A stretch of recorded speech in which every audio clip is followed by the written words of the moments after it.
Have you ever wondered what happens when faith becomes inherited rather than practiced, and wisdom slowly gives way to compromise? Hello, friends, and welcome to Week 11 of Scripture for the Journey, the Bible in a Year. Today I'll be reviewing the book of 1 Kings. 1 Kings opens with transition.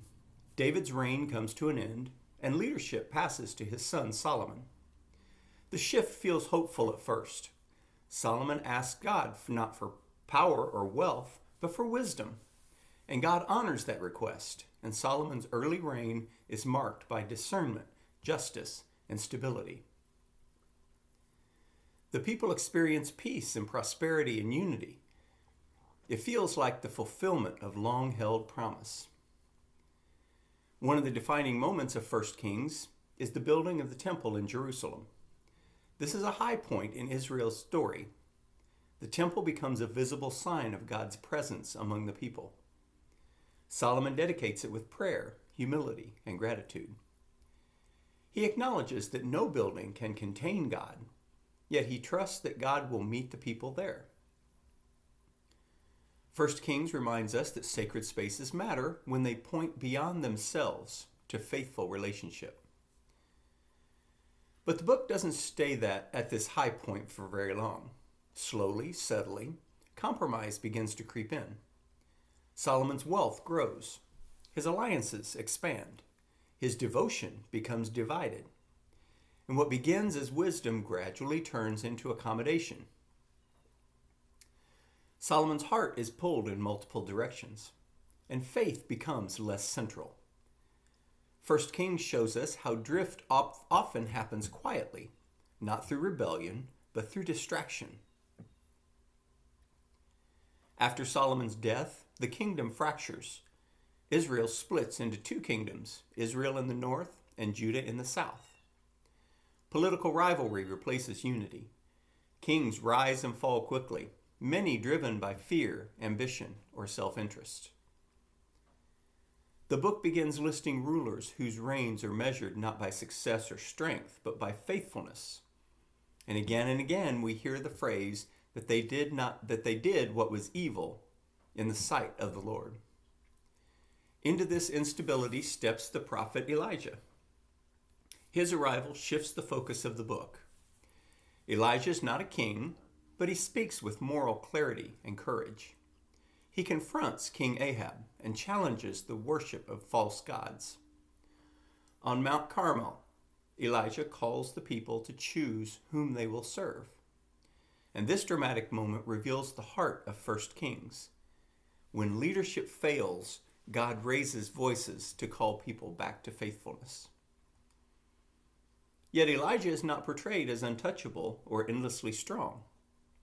After great victory comes exhaustion and despair. Elijah flees, overwhelmed and afraid. God meets him not in spectacle, but in silence. A gentle whisper restores him.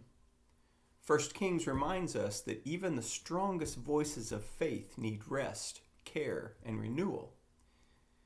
God's presence isn't limited to dramatic moments. It's found in quiet reassurance. Throughout 1 Kings, we see a growing contrast between power and faithfulness. Kings build palaces, but prophets build conscience. Political success doesn't equal spiritual health. And the book invites readers to evaluate leadership by integrity rather than influence.